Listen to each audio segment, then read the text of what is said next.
Chers internautes, bonjour. Nous sommes aujourd'hui en compagnie de Pepi Escobar, analyste géopolitique indépendant qui a écrit notamment pour l'Asia Times, Russia Today, Sputnik, Counterpunch, Strategic Culture Foundation, Telesur et Il Giornale. Pepi, bonjour. Bonjour. Bonjour everybody. Hi everybody. Et c'est un plaisir d'être avec vous. Nous allons évoquer la situation au Brésil, notamment autour de la présidente Dilma Rousseff, contre laquelle est actuellement en cours une procédure de destitution. Pépi, de quoi la présidente est-elle accusée exactement? C'est une très longue histoire. D'abord, je ne couvre pas le Brésil, je couvre surtout la Chine et la Russie. Et les BRICS, ça veut dire la politique extérieure du Brésil. Par hasard, les jours où Lula a été arrêté, j'étais à São Paulo, les jours même. Ils m'ont éveillé à 7 heures du mat, je regarde la télé, j'allume la télé et je vois un spectacle absolument hallucinant et insolite surtout. J'accompagnais toute cette opération Lava Jato, car wash en anglais. Comment vous l'appelez en français? En général, on parle d'opération main propre. C'est plus idiomatique. Oui, elle est pas vraiment... Oui, Karcher, c'est mieux. Elle n'est pas vraiment main propre. Elle est inspirée dans les Manipuliti, les mains propres italiens des années 90. Mais elle a été complètement détournée par un juge provincial d'un petit État au sud du Brésil, très puissant en agrobusiness surtout.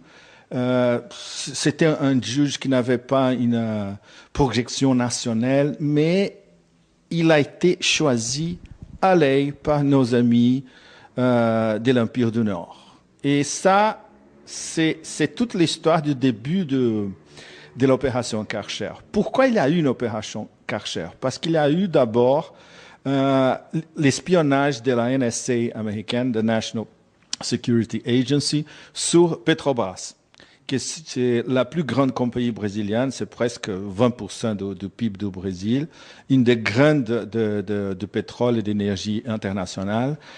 Et c'est vrai, les systèmes politiques brésiliens étaient toujours extrêmement corrompus. Ça veut dire c'est un héritage des élites brésiliennes qui sont des élites arrogantes, ignorantes, sclavagistes, intolérantes et qui s'y autodésignaient comme les conducteurs du destin du pays. Et ça depuis 400 ans et surtout les 200 dernières années, dès l'arrivée de la cour de Portugal au Brésil au début du 19e siècle. Alors c'est une longue histoire de domination et c'est, on peut dire, entre 50 et 120 familles surtout, des riches propriétaires de latifundios, comme on dit, propriétaires ruraux, et quelques-unes qui sont en train de l'industrialisation, 4 familles qui contrôlent les médias, surtout 90% des médias du Brésil. Ils se considèrent vraiment les seigneurs du Brésil. Et c'est ce qui s'est passé dès le premier gouvernement Lula. On a eu 2 gouvernements Lula, Dilma phase première et on est au milieu de Dilma phase 2. Il a eu pour la première fois les pauvres du Brésil, les exclus, les prolétariats brésiliens urbains et une bonne partie du campésinat au Brésil. Pour la première fois, ils ont accédé à la classe moyenne, même si ce n'était pas une haute classe moyenne, au moins à la classe moyenne. Ils sont devenus consommateurs et ils étaient reconnus comme citoyens avec des pleins droits.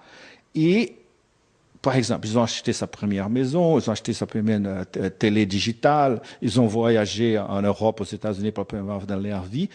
Ça, comparé avec tout ce tous les passés inégaux du Brésil, c'était énorme. Et on parle au moins de 40 millions de personnes, avec, si on compte toutes les familles et tout ça, 60 millions de personnes. Les Brésil profonds, on pourrait le dire, qui est accédé à la société de consommation, ils étaient reconnus comme citoyens. Ça, pour les élites du Brésil, c'était absolument impensable. Impensable. Et ils ont perdu 4 élections présidentielles, une après l'autre. Même avant la dernière, c'était la fin de 2014, où Dilma était réélue, il y avait déjà un mouvement de déstabilisation de Dilma II. C'est ce qu'on, surtout les dernières 18 mois, c'est ce qu'on a vu. Tout ça avait démarré même avant la fin 2014 avec l'espionnage de la NSA, qui était dénoncé par Snowden, était dénoncé par Wikileaks. Alors tout le monde le savait. Les Brésiliens et tout le monde déjà qui suivait Wikileaks savaient déjà de l'espionnage. Non seulement de Petrobras, comme du gouvernement brésilien et même du portable de Dilma Rousseff. Comme on l'a vu en Europe avec les présidents français, la chancelière allemande, etc. Absolument, absolument. Et bien sûr, pourquoi Petrobras? Le plus important, et ça, on revient toujours au fameux It's the oil, stupid. Justement, parce que Petrobras, avec une technologie qu'ils ont développée eux-mêmes, technologie indigène, pour la première fois au monde, ils ont découvert, c'était la plus grande découverte de pétrole du XXIe siècle jusqu'à maintenant, que c'est les pre-salt, les pré-salt deposits de la côte sud-est du Brésil atlantique. Et Lula, quand il était encore, c'était à la fin de Lula II, il avait organisé l'exploitation de toutes ces fabuleuses réserves un monopole à Petrobras. Et Petrobras, après, il pouvait faire des accords d'exploitation avec des compagnies étrangères. Mais les monopoles d'exploitation, la découverte, c'était Petrobras, l'exploitation et la rentabilité après, c'était le monopole de Petrobras. Ça, pour les big oil américains aussi, c'était anathema absolu. D'où l'espionnage inside Petrobras. Alors, comment tout ça s'est développé à Opération Karcher, que c'est la fille bâtarde de toute cette histoire? Ils avaient besoin de choisir un système, une partie du système judiciaire brésilien pliable aux intérêts internationaux. Internationaux, non, surtout américains. Et ils ont trouvé justement un petit juge dans un État au sud, Paraná, qui avait été déjà contacté, non, il avait déjà fait un stage au département d'État aux États-Unis. Il était déjà dans leur feuille de contact, c'est ce qu'on appelle assets en anglais. Voilà, il était déjà un asset. Et d'un jour à l'autre, ce juge se confronte avec une quantité inouïe d'informations sur tout ce qui s'est passé au plus haut rang de Petrobras. C'est incroyable. Par lui-même et avec ses sources, les sources qu'il avait au Brésil. Par exemple, une des sources était un mec qui faisait du black market avec les dollars. Ces mecs-là, jamais il y aurait ce genre d'informations détaillées sur ce qui s'est passé à Petrobras. Alors, l'origine de l'opération Karcher, c'était NSA. Et ces mecs du black market, justement, c'était le cover pour toute l'opération. Une couverture. Une couverture, justement. Alors, tout ça, ça a été à peu près il y a 2 ans. Alors, tout l'objectif de l'opération Karcher, c'était de démonter ce que le procureur ont qualifié comme une cellule criminelle au sein des Petrobras.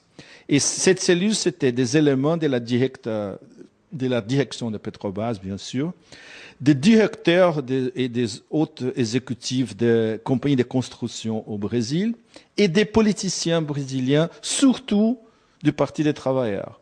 Mais, dans tous ces systèmes qui, c'est vrai, il existait, il y avait aussi des politiciens de tous les partis brésiliens. Parce que c'est normal au Brésil, parce qu'au Brésil, au contraire des États-Unis, il n'y a pas l'institution du lobbying politique. Par exemple, on a K Street à Washington où tous les lobbyistes de la planète sont là pour faire du lobbying au Congrès et au Sénat américain. Et tout ça est à peu près légalisé, contrôlé et toléré. Donc le parti des travailleurs, c'est le parti de la présidente, c'est ça? Oui, c'est le parti des travailleurs, le parti de la présidence, mais ils sont en coalition avec des autres partis. Et l'autre grand parti des coalitions, c'est un parti physiologiquement des centres et très corrupts aussi, que c'est les PMDB, qui c'est un parti ruralistes, des gens de l'industrie du sud-est, du sud du Brésil, des grandes familles, une partie des élites aussi. C'est les partis héritiers de partis qui étaient les seuls partis tolérés pendant l'époque de la dictature militaire au Brésil. Et c'est ça le problème, parce que alors on a deux problèmes dans tout ça. C'est le problème du PT en soi, qui c'est l'absence des cadres de haut niveau, et le fait qu'ils ont fait une alliance avec un parti absolument dégueulasse en termes de corruption interne, en termes de faire des deals, de faire des négociations souterraines très douteuses et très corrompues. Et il faisait partie du gouvernement. C'est le parti de ces vice-présidents qui certainement va prendre la place de Dilma après l'impeachment. Qui s'appelle? Il s'appelle Temer. Temer, c'est un politique physiologique. C'est genre de mec, un équivalent, c'est ces politiciens qui restent toujours à Paris ou qui restent toujours à Washington pour faire des combines. Ça, c'est l'équivalent brésilien. C'est Temer, justement. Il n'a aucune expression nationale. Il était toujours dans l'ombre. Son niveau d'approbation, pour vous dire maintenant, c'est 1%. 1%. Ils ont fait déjà 3 ou 4 enquête nationale et il dépasse pas, il arrive presque aux 2%, mais c'est ça. Ça veut dire, s'il y a un gouvernement Temer, et ça c'est très possible les prochains jours, c'est j'ai déjà appelé un walking dead gouvernement, complètement. Et comment ils vont gouverner, c'est pratiquement impossible. Surtout parce qu'il y aura des manifestations presque toutes les semaines au Brésil. Mais ça, c'est une autre histoire. On était sur Karcher. Comment Karcher a développé? Alors, ces juges provinciaux, avec un team de procureurs régionaux et quelques procureurs nationaux aussi, ils ont identifié quelques nœuds forts sur Petrobras. Ils ont fait la connexion Petrobras et les compagnies de construction. Ils ont indicié beaucoup de gens, mis à examen beaucoup de gens. Et quelqu'un a été arrêté, justement, inclus les directeurs d'une des plus grosses compagnies de construction au Brésil, que c'est un équivalent brésilien de Bouygues, pour vous donner une idée, que c'est Odebrecht. C'est une énorme compagnie, très présente en Afrique, au Moyen-Orient. C'est un de fleurons de l'industrie brésilienne internationale. Et ça, c'est très intéressant aussi, parce qu'on trouve Petrobras et on trouve Odebrecht dans les mêmes paniers. Sont deux compagnies nationales indigènes très fortes et de présence globale, et elles sont justement visées dans toute cette investigation. C'est pas par hasard non plus, du point de vue bien sûr, des intérêts impérial. Et les intérêts impériaux, c'est toute l'histoire de comment on va contrecarrer les BRICS. Et ça, c'est le plus important de tout ça. Les BRICS, bien sûr, vous le savez, c'est Brésil, Russie, la Chine, Inde et Afrique du Sud, qui c'est l'organisation qui contrecarre, on peut dire, l'hégémonie OTAN partout dans le monde. Et surtout très forte la Chine. Chine et Brésil, les relations sont très très fortes parce que les premiers marchés maintenant du Brésil, d'après, ça fait quoi, 5 ou 6 ans, c'est déjà la Chine. Avant, c'était les États-Unis, maintenant, c'est la Chine. La parcerie stratégique Russie-Chine. Le fait que le Brésil et la Russie aussi, surtout les dernières années, ils ont approfondi leurs relations d'une façon inimaginable il y a 10 ans, disons. Et tout ça, pour les États-Unis, c'est anathème absolu.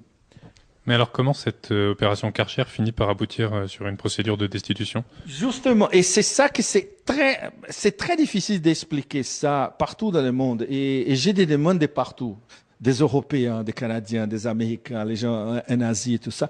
Et c'est très compliqué d'expliquer ça en 5 minutes. Parce qu'il n'a aucune relation entre cette investigation et les processus d'impeachment qui va, les dénouements au Sénat maintenant. L'objectif, la hidden agenda, l'agenda occulte de Karcher dès le début, c'était les deux personnages clés, c'était Dilma et Lula. Alors, ils ont rien trouvé sur Lula, 2 ans d'investigation, rien. Ils ont trouvé un petit appartement au bord de la mer près de São Paulo, qui n'était pas à lui du tout. Ils ont trouvé un petit ranch à l'intérieur de l'État de São Paulo aussi, qui n'était pas à lui du tout, et ça s'était prouvé. Et voilà, c'est tout. Aucun indice de corruption directe ou même indirecte. Et Dilma non plus. Dilma, on peut l'attaquer comme... disons, en termes d'économie et de politique, elle est nulle, pour dire directement. Elle n'est pas diplomate du tout. Elle n'a pas la capacité de leadership que Lula avait avant. Économiquement, elle s'est autodéfinie comme économiste, mais elle est absolument dégueulasse. Sa politique économique, à la fin, elle était aussi dégueulasse qu'elle était obligée de faire un choc néolibéral. Alors, ça veut dire, elle avait déjà aliéné toutes les classes populaires après 4-5 ans, à peu près 4 ans et demi, 5 ans de mandat. Et pour remédier ça, elle a mis un ministre des Finances qui était un néolibéral, elle a fait un choc néolibéral et la situation économique du Brésil est encore pire qu'il y était il y a 2 ans. C'est pas très cohérent avec la ligne de son parti. Du tout. Ça veut dire elle a aliéné la base, elle a aliéné toute la base collective de la gauche au Brésil et en plus, en termes de organiser l'économie, c'était un désastre absolu. Pourquoi? Parce qu'elle n'écoute pas. Et ça, justement, mes meilleurs contacts à São Paulo et Brasilia me disent tout le temps. Toutes ces réunions, elle n'écoute pas. Elle arrive déjà avec ses décisions.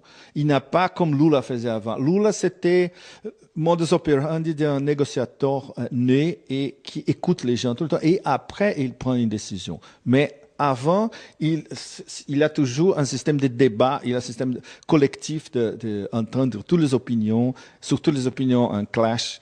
Et Dilma, c'est exactement l'opposé. Et alors, elle a payé très cher pour tout ça. Alors, elle n'était pas préparée pour être présidente, numéro 1. 2, c'était une énorme erreur de Lula de la choisir. Et ça, maintenant, dans les leaderships du PT, ils sont déjà en train de faire l'examen et dire, ouf, mais c'est trop tard. OK, quel est le nexus entre Karcher et l'impeachment? Il n'y a pas. Et c'est ça le problème, parce que Karcher, ils ont cru trouver les liens avec cette histoire de l'appartement et de ranch de Lula. Ça fait à peu près 2 mois, ça. Les fameux épisodes où Lula a été arrêté à 6 heures du mat chez lui et mené dans une cellule à l'aéroport municipal de São Paulo. Il était sous interrogation pendant 4 heures, en train de répondre les mêmes questions qu'il avait déjà répondues. Et c'était une tentative, et ça, on a su après. C'était une tentative de les mettre dans un avion privé et les mener dans cet État au sud du Brésil et les mettre en tôle. Comme ça. C'était une tentative de coup d'État. Et à la dernière minute, il y avait des militaires de l'aéronautique du Brésil à l'aéroport de São Paulo. Ils ont regardé la situation, ils ont vu le jet privé, ils ont vu la connexion jet privé, la salle d'interrogation. Ils ont dit non, il faut aborter ça immédiatement. Et ça, c'est extrêmement grave. Bien sûr, ça, on va pas jamais lire dans les médias hégémoniques au Brésil. Ça, on a trouvé cette histoire seulement dans des petits blogs indépendants. Très, très bien. L'Internet indépendant au Brésil, c'est une des plus fortes du monde. C'est un niveau journalistique, c'est hyper haut niveau, difficile de trouver même en Europe. Et ça, alors on connaît toutes les histoires derrière Karcher et derrière l'histoire de l'impeachment due à ce journalisme indépendant sur le net au Brésil. Est-ce que vous avez quelques noms de sites comme ça? Oui, je peux vous donner plusieurs noms de sites. Bien sûr, tous en portugais. Brasil 247, Brasil 247. Diário do Centro do Mundo, ça veut dire les diaires du centre du monde, les journal du centre du monde. Il y a un autre blog qui s'appelle Vie au Mundo, Je vu le monde. Il y a GNN, je me souviens plus qu'est-ce que ça veut dire en portugais, mais c'est GNN. Et j'ai un ami qui est un des meilleurs journalistes économiques du Brésil, Luiz Nassif. Il a une colonne qui, presque tous les jours, au moins 3-4 fois par semaine, il fait un découpage, un détail de tout ce qui se passe dans les coulisses. Il a un énorme portal qui s'appelle Carta Maior. Ça veut dire lettre majeure, disons. Oui, carta maior. Il y a un magasin, il y a un hebdomadaire qui s'appelle Carta Capital. C'est un ami qui est le directeur. C'est un journaliste italien, brésilien, excellent. Ça veut dire on trouve les infos au Brésil. Les problèmes, c'est que les classes moyennes et la haute classe moyenne, et bien sûr les élites, ils lisent ou ils accompagnent seulement la mainstream media. Ça veut dire les équivalents brésiliens du Figaro, TF1, tout ça. Ça veut dire 3 journaux, 3 quotidiens, 2 à São Paulo, 1 à Rio, des hebdomadaires, deux hebdomadaires édités à São Paulo aussi, et la TV Globo, la télé Globo, qui c'est un des plus gros empires médiatiques de la planète. Après les 3 américaines, c'est les 4e plus puissant empire médiatique du globe. Alors ça, c'est dur. Et ça, c'est à combattre, c'est très compliqué. Ouais, on a un peu le même problème en France. Oui, absolument. Oui. Mais c'est beaucoup plus. Par rapport à TF1 en France, la Globe au Brésil, c'est 20, 50 fois plus puissant. En termes de dominer l'opinion publique, par exemple, l'heure 20h, c'est regardé tous les jours par au moins 50-60 millions de personnes avec famille et tout ça. Ça fait 60-70% de la population du pays. Et dans les pays au Brésil profond, c'est ça. La source d'infos, c'est OK, on va allumer les 20h. Et c'est terrible. Ils contrôlent tout. Ils contrôlent l'exploitation des droits de foot. Ils ont un canal de 24 heures de news qui avant était très bien, mais surtout les 2 dernières années avec Cracher est devenu un porte-parole direct de tous les gens pro-impeachment déjà basiquement les regime change people. Hein? Les gens favorables au changement de régime. Voilà. Mais pourtant, la Chambre basse du Brésil vient de se prononcer pour la destitution de la présidente. Oui. Quelle est la base légale de cette décision? Justement, la base légale, et si on examine en détail la base légale, sont 5 décrets que Dilma a passés, Dilma 2, parce qu'ils ne peuvent pas entamer une procédure relative à Dilma 1 légalement, seulement Dilma 2. Ça veut dire le dernier 16 ou 17 mois. Son dernier mandat, quoi. Son dernier mandat, justement. Elle a passé 5 décrets où les termes brésiliens pour ça, c'est qu'elle a fait un dribbling, comme un dribbling en foot. Un dribble, oui. Justement, comme un dribbling en foot de les finances du budget de l'État. Et ça, c'est pas vrai du tout. Parce que 4 de ces soi-disant décrets, ils n'étaient pas des décrets du tout, ils étaient annoncés. Ça veut dire, elle a pas fait un maquillage des comptes du budget.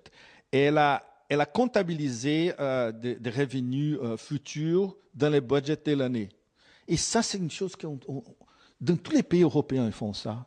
Obama a déjà fait ça, mais au moins tous les années, sinon tous les années. Bush faisait ça tout le temps avec le déficit monstre américain. Alors ça, c'est normal dans tout le monde occidental. Mais c'était le prétexte pour lancer la procédure d'impeachment dans le Congrès après le Sénat. Et le mec qui a déclenché tout ça, et ça, c'est le côté ubuesque et kafkien de toute l'histoire. C'est les politiciens peut-être plus corrompus de tout le Brésil, qui vient d'être impugné finalement par la Cour suprême. Il était déjà accusé d'avoir 11 comptes illégaux en Suisse. Il était déjà mentionné aux Panama Papers. Il était déjà indicié par la Cour suprême pour une affaire d'un kickback de 5 millions de dollars. C'est Eduardo Cunha, c'est ça? C'est Eduardo Cunha, justement.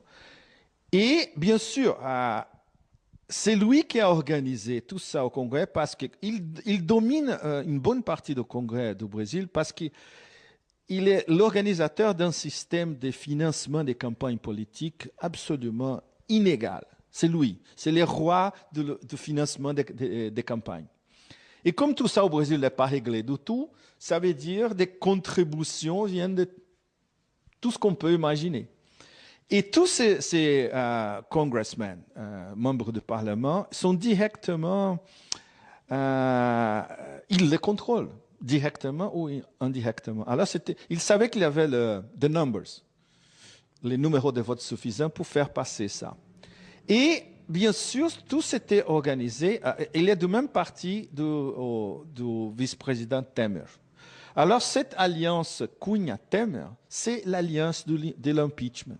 Et Et est-ce que... ça n'a rien à voir avec Karcher parce que Cunha était déjà sous le viseur de Karcher.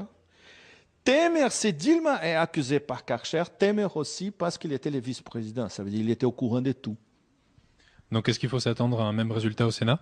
Oui, il faut s'attendre même parce qu'ils ont les numéros de vote suffisants au Sénat. Ça veut dire Dilma va être mis hors de jeu pendant 180 jours. Et pendant ces 180 jours, théoriquement, le Sénat va débattre la motion de impeachment. Mais tout ça, comme c'est le Brésil, le Brésil est le pays de carnaval. Tous ces stéréotypes du Brésil s'appliquent. Carnaval, football, combine et tout ça. On ne sait pas qu'est-ce qui va se passer demain. Tu imagines 180 jours que au Brésil, c'est plus qu'une éternité. Vous savez, ça va dépendre de plusieurs facteurs.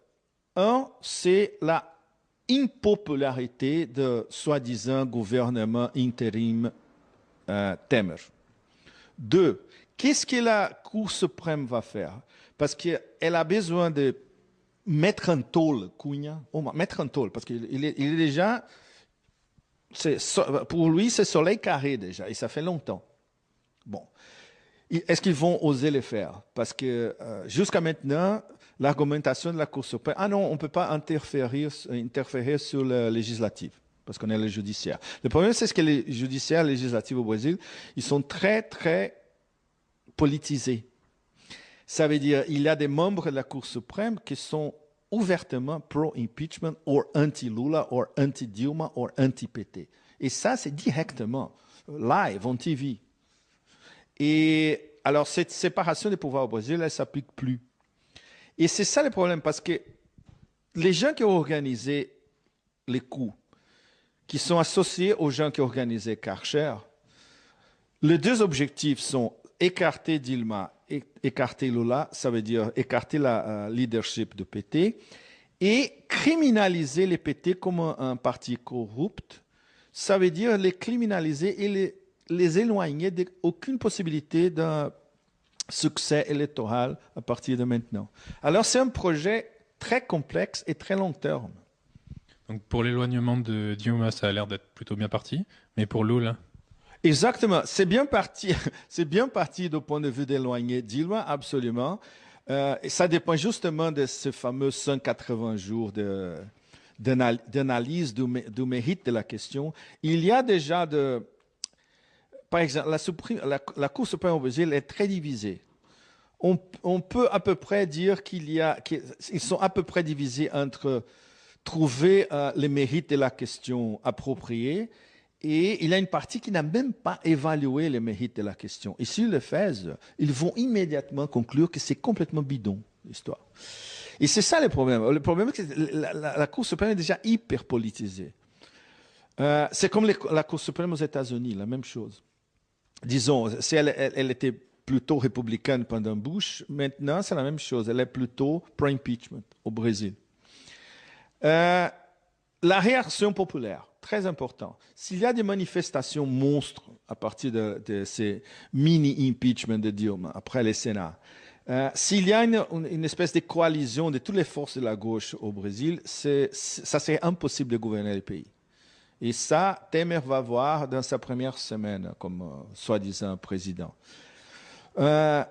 Troisième chose aussi, c'est la possibilité qu'il y a une alliance entre les partis de Temer et Cunha, les PMDB, et les ex-social-démocrates convertis en néolibéral, que c'est les partis PSDB, d'où l'ex-président Cardoso, un grand admirateur de la France, toujours, et de Tony Blair aussi, en même temps, et de Bill Clinton. Très copain avec Blair et Clinton, un Cardoso, ça veut dire son agenda, c'est l'agenda de Clinton et Blair. Alors, on connaît déjà qu'est-ce qu'il veut faire avec le Brésil. Et surtout anti-BRICS complètement, anti-Russie et Chine surtout.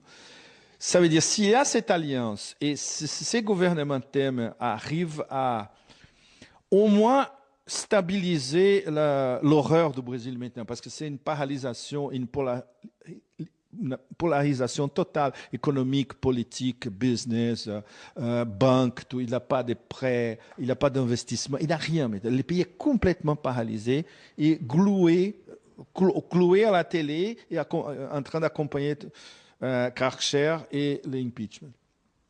S'il y a un minimum de succès, au moins par exemple, baisser l'inflation, disons.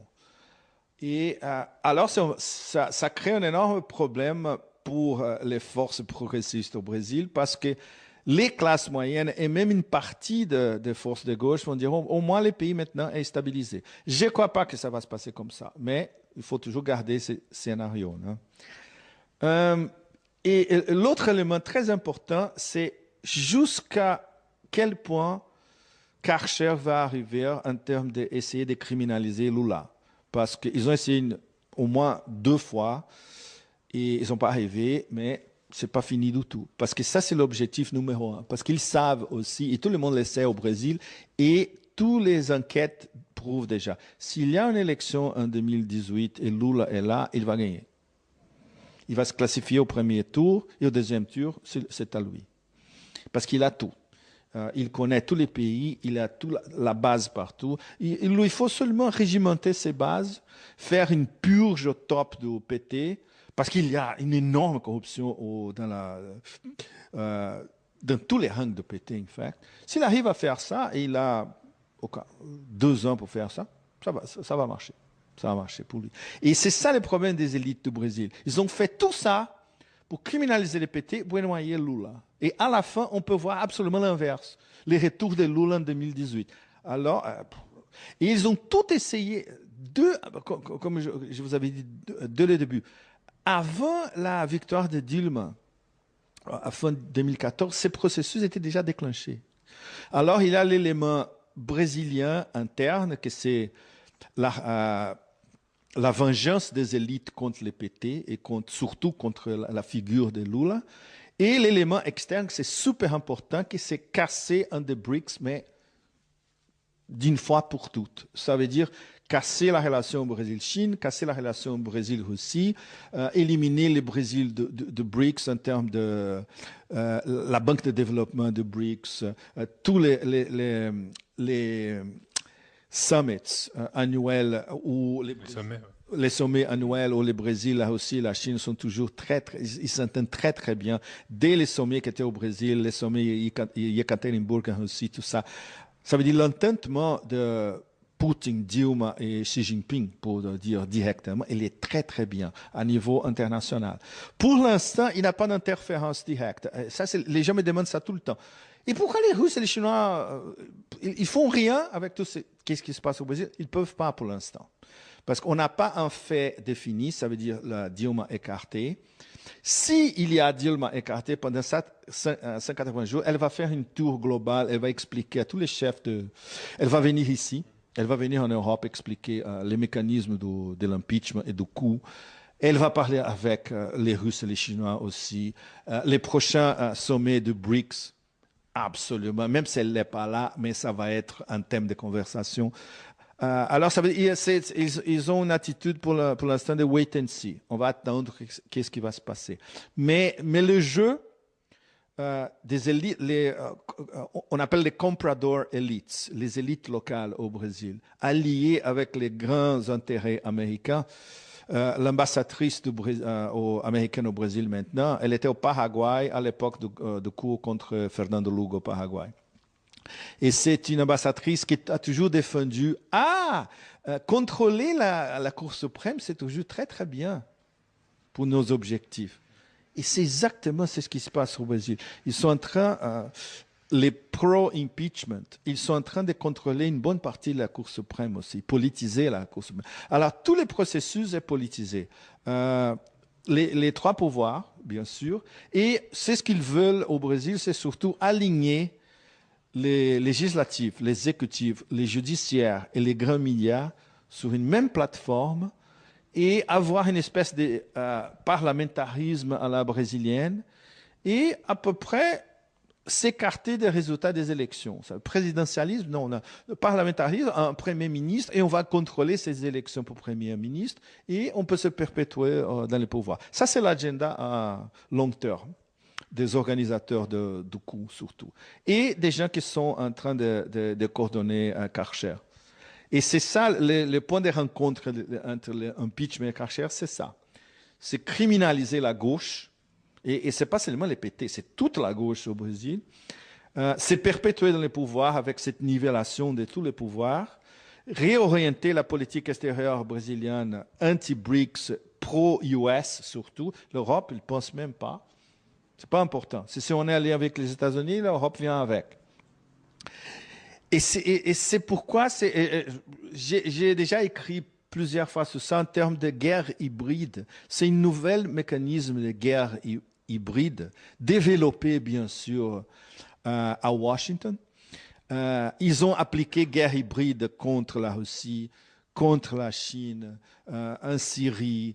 Ils ont passé de révolution colorée à responsabilité de protéger, R2P, en Libye, tout ça. Et au Brésil, ils ont développé un système encore plus développé.